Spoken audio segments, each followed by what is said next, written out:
Tumayo naman ito at binato sa akin ang tuwalya. Napasimangot ako ng sapul na sapul ako ng tuwalya sa mukha. Inis kong tiningnan si Luis na umalakip-hip lang at tinaasan pa ako ng kilay. Problema ng isang to. At kailan pa siya natutong magtaas ng kilay? Hindi mo naman siya mapagkakamalang bakla dahil ibang tindig ng katawan nito.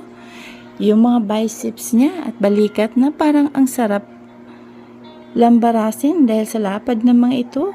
Idagdag mo pa yung anim niyang pandesal na kitang-kita mo sa suot niyang binik na white t-shirt. Kung hindi ko lang kilala tong si Luis, baka nahumaling na ako sa nag-uumapaw niyang hotness. Teka Pat, huwag mong dumihan ang kama ko and stop staring at me. If you want to take me, then I'm willing to join you in my tub. Masungit ang sabi niya pero halata mo ang pag-angat ng isang sulok ng labi niya at ang malilikot itong mata na humaplos sa buong katawan ko. Dinaig niya pa ang babaeng may PMS sa kasungitan pero hindi talaga matatanggal sa kanya pagiging manyak. Tumayo na ako mula sa pagkakaupo at nilapitan ito. May kung anong kalokohan naman ang pumasok sa isip ko. Maran kong hinaplos ang mukha nito pababa sa mga bisig niya hanggang sa abs nito. Damang-dama ko tuloy ngayon kung gaano siya kakisig. Walang duda kung bakit marami ang nahuhumaling sa kanya. Kahit pa may kumakalat na balita sa pagiging sadista niya, naramdaman ko ang pagbigat ng hininga ni Luis at ang pag-iba ng aura ng mga mata nito. Hindi ko mapigilang mapangisi sa naging reaksyon niya. So, this is Luis over me? Naapektuhan ko pala talaga siya. Ninitian ko ito ng ubod ng tamis bago ko inilapit ang mukha ko sa tenga niya. Bagya pa nga akong tumingkayad para lang maabot ko siya. Is perfect creature, but an ideal one. My pleasure, but I'm glad if you join the couch outside your room. Pinagtaas baba ko pa ang kilay ko at nginitian ito ng nakakaloko. Akala niya ba ay siya lang ang marunong mang-akit? Well, expert ata si Kat. Gusto kong umatawa nang makita kong nakasimangot ang mukha niya. Daig pa niya kasi ang nabiting sa naging reaksyon niya. Too bad, hindi ako nakakuha sa pang-aakit niya. Bitch, narinig ko pang bulong nito bago lumabas ng kwarto niya. Wala naman kasi siyang magagawa kung hindi lumabas na sa sarili niyang kwarto. Aba, hindi naman ako papayag na maliligo ko tapos ay nandito lang siya sa kwarto. Mahirap na ba kasilipan pa ako nang wala sa oras?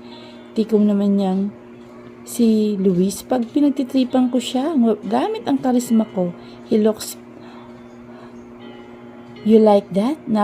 Napalingon ako kay Luis na nakatayo sa tabi ni Sue habang nakatingin sila sa mga hiliran ng sapatos. Nandito kami ngayon sa mall para bumili ng pangregalo kay Lori at isinama na namin ang kapatid at nanay ko na may private nurse nang nagbabantay.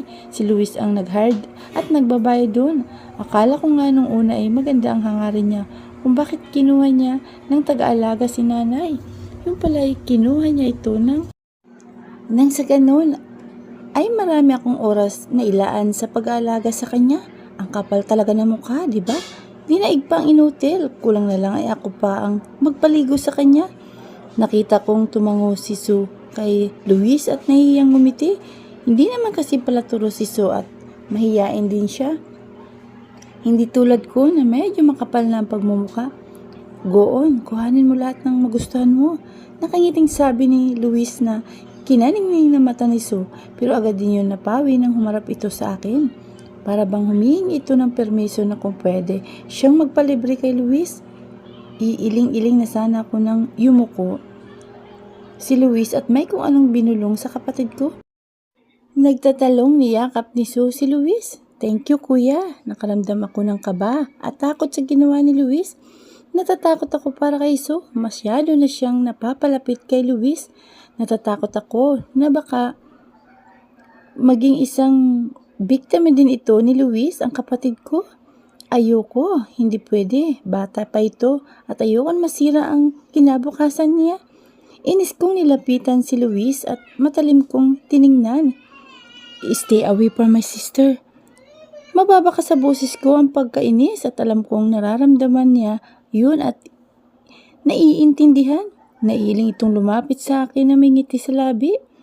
Baliw ba siya? Naiinis na nga ako at kinakabahan para sa kapatid ko. Tapos tinatawanan niya lang ako. Ano bang gusto niyang palabasin at parang tuwang-tuwa pa siya. At nang aasar at inaasar ako. I'm not pedophile. Sabay pitik nito sa noo ko. Naiinis ko siyang tiningnan. Nang tawanan pa niya ako na parang tuwang-tuwa sa mga nangyayari.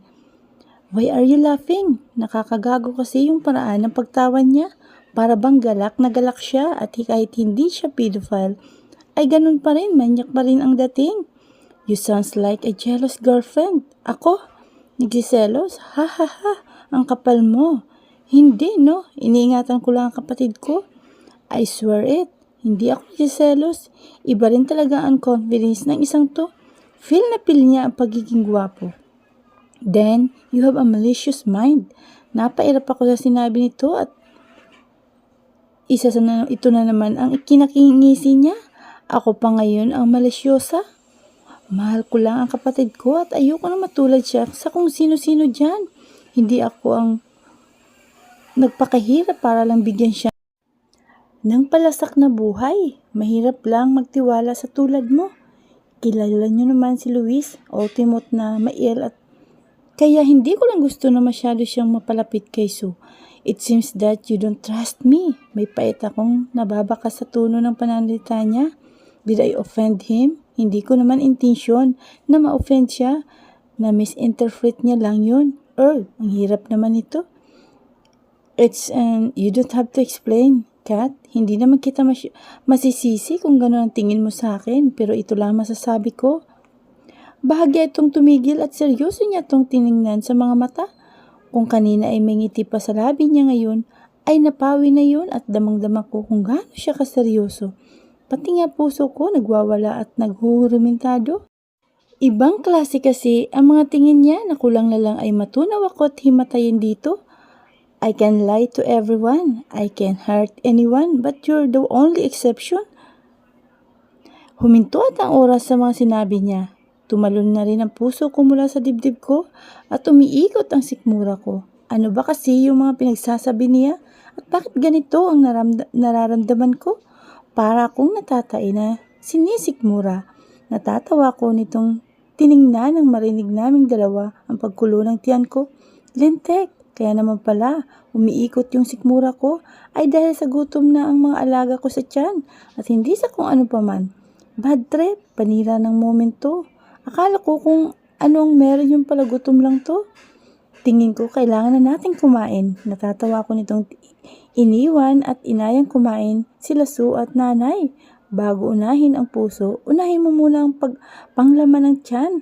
Malay mo, kaya ka pala pinagpapawisan at kinakabahan ay malapit ka ng matege sa gutom at na didehydrate ka na ng wala sa oras o kaya naman kinakabahan ka kasi takot kang mautot sa harap ng ibang tao. O diba? Think something real. Hindi yung puro love ang alam. Hindi ka mabubusog doon. Pagkatapos magbayad ni Luis sa counter ay dumiretso na kami sa paborito nitong restaurant.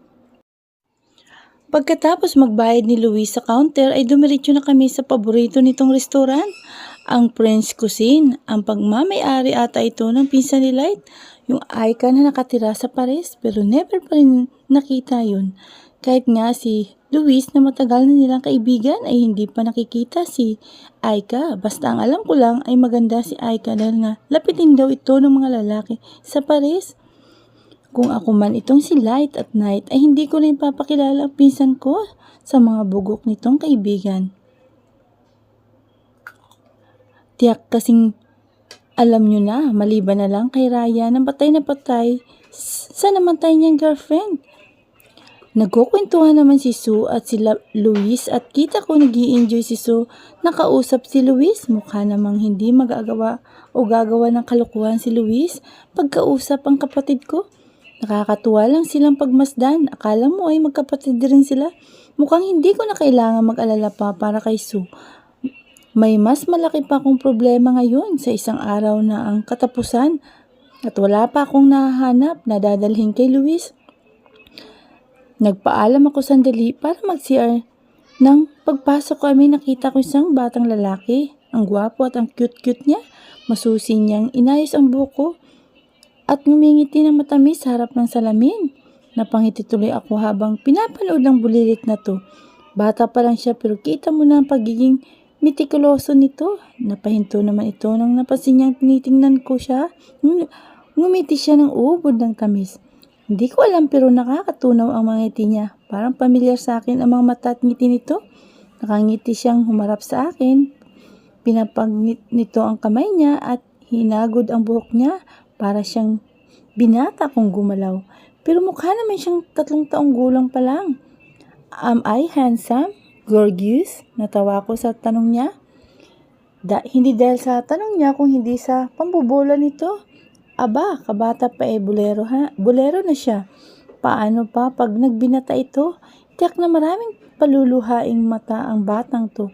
Yes, you are, little boy. Sabay pisil ko sa pisngi nito. Bahagya naman akong ngumiwi sa ginawa ko. I am no longer a little boy. I am a real man. Do you have a boyfriend? Gorgeous? Lalo naman akong napahalgalpak sa tawa sa naging tanong niya. Bata pa lang ay chick boy na siya. Sigurado ako naman na ito sa tatay niya. I don't have one. Then I am now your boyfriend. There are too dumb to ignore your beauty. Hindi ko na napigilan ang humagalpak sa tawa. Nakulang na lang ay maihi ako sa pantalon ko. Diyos kong bata to. Turong-turo siguro ito ng tatay niya kung paano mambola. You're still a kid. You are destined to someone. Humaba ang nguso ng bata at humarap muli sa salamin. Inayos nito ang buhok niya pero sa uli ay ginulo niya lang ulit. Muli niya akong hinarap at nginitian ang ubod ng tamis. Saan ko nga ba nakita ang mga ngiting yan? Pamilyar talaga sa akin ang ngiti ng batang to, pati na rin ang kilos niya. Then, I'll wait for her, but for now, I'll enjoy my life. Sabay kindat nito sa akin. Pinunasan nito ang kamay niya bago yun inilahad. Gadwell Del Valle, nice to meet you, gorgeous. Nakangiti kong tinanggap yun. I'm Catherine Rodriguez. I'm glad to meet you, little God. Ngumiti ito sa akin bago nagtatakbo palabas. Ang cute ng pangalan ng batang yun. Sana pag nagkaroon ako ng anak ay kasing gwapo at bibo ni Gadwell. Medyo natagalan pa ako sa powder room at inayos ko na rin ang mukha ko. Pagbalik ko ay nadatan ko si Luis. Nakausap si Orange. Ginagawa nito rito. Sayang, hindi mo nabutan yung asawa ni Lee. Dinig kong sabi ni Luis na ikinatawa ni Orange. Baka kasi pag nakita ko noon ay iwan na yung asawa niya. Alam mo namang lamang ako ng 100 paligo kay Lee. Ang hangin, hindi ko na napigilang sumingit sa usapan nila. Paano ba naman ay hinangin na naman ang utak ni Orange? Akma namang aakbay si Orange sa akin ay naubo si Luis. Natawa nitong tinapik si Luis sa balikat. Kailan ba nagkaubo ang isang to? Hindi man lang sa akin sinabi na nabilan ko siya ng gamot. Chill, naputol ang sinasabi ni Orange nang tumunog ang cellphone nito. Mabilis niya itong sinagot. Napalingon naman ako kay Luis na nakatingin sa akin ng masama. Problema niya, akala mo naman ay may ginawa akong masama. Next time na lang ulit. Hinahanap na ako ni Papa Ryan. Natawang nagpaalam sa amin si Orange. Tumangod lang ako rito at ganun din si Luis. Ginulo pa muna ni Orange ang buhok ko bago tuluyang umalis. Kainis, guluhin daw ba yung buhok ko na halos kalahating oras kong inayos? Hinatid na kami ni Luis sa bahay. Nakatulog na rin si Nanay at Sue. Nagpaalam na yung bantay ni Nanay na babalik na lang ulit bukas.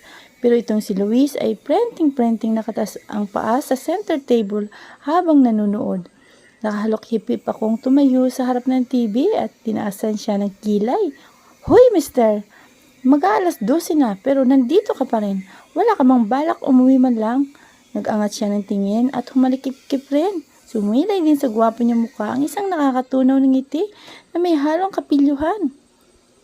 Nice view. Hindi mo na ako kailangan akitin. Kat, you can have me every time you want.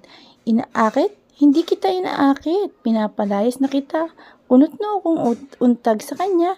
Asyumero rin naman kasi siya. Bakit ko naman siya angkinin o akitin? Hindi ko naman siya type. Siguro mahanga ko na sa nag-umapaw nitong hotness pero hindi siya ang ideal man ko. Really? Tumayo ito at dahan-dahang lumapit sa akin. Kita ko pa nga ang unti-unti niyang pagtanggal ng butones sa suot nitong polo. Nanuyo ang lalamunan ko sa ginawa niya at parang slow motion ang ginagawa niya. Ipapakita niya ba sa akin ang nakakatamkam nitong katawan? Diyos ko, kahit busog ako, hindi ako mauumay sa katawan niya. Abs pa lang ulam na, biceps pa lang dessert na, buong katawan pa kaya ni Luis tatanggihan. Lintek, ano ba tong pinag-iisip ko? Nagmumukha na akong manyak. Hoy, umuwi ka na nga sa inyo. Nautal pa ba? Kamahalata niya pang apektado ako sa ginagawa niya. Napatingin ako sa kamay nito na tumigil sa pagtanggal ng butones. Sa huling parte ng polo nito, lintek. Tanggalin niya na kaya lahat ng tuluyan ng tumambad sa akin ang katawan niya. Hindi yung pinapahirapan niya ko sa pagtanaw. Kinuha nito ang kamay ko at nilagay yun sa huling butones ng suot niya. Nahawakan nito ang kamay ko ay nakaramdam ako ng isang bultahing kuryente na dumalay sa buong katawan ko. Hindi ako tanga para hindi malaman na tuwing nadidikit sa akin si Luis at alam ko sa sarili ko na isang bahagi ng pagkatao ko ay gusto siya angkinin at maramdaman kung gaano kalambot ang mapupula niyang labi at kung totoong ay boyset, mali ang mga iniisip ko. Hindi si Luis ang lalaking pangarap ko, pero bakit nag-iisip ako ng malisyosong mga bagay? Unbutton it, Kat, nanginginig na tinanggal ang huling butones nito. Hindi ako makatingin ng diretso sa kanya. Kinakabahan ako na parang naiihi at alam ko na once na tumingin ako sa kanya ay mawawalan ako ng kontrol sa sarili ko. Nakakapaliw kaya ang mga mata nito? Look at me, Kat. Inangat nito ang mukha ko at seryosong tumingin sa akin. Nag-iwas ako ng tingin pero pilit niya pa rin akong pinatingin sa mga mata niya at tuluyan na nga ako nitong na magnet. Come on, Kat. I know you wanted to. Let's be fair. Huwag na natin pahirapan pa isa't isa. Be mine. Shit, alam niya. Masyado ba akong obvious? Kaya ko pa namang mag-control. Pero hindi ko alam kung hanggang kailan ako at sa tingin ko, malapit ko nang makalimutan ang salitang pagpipigil. I want Luis. I want him to fulfill my needs as woman and human. Piping, sabi ko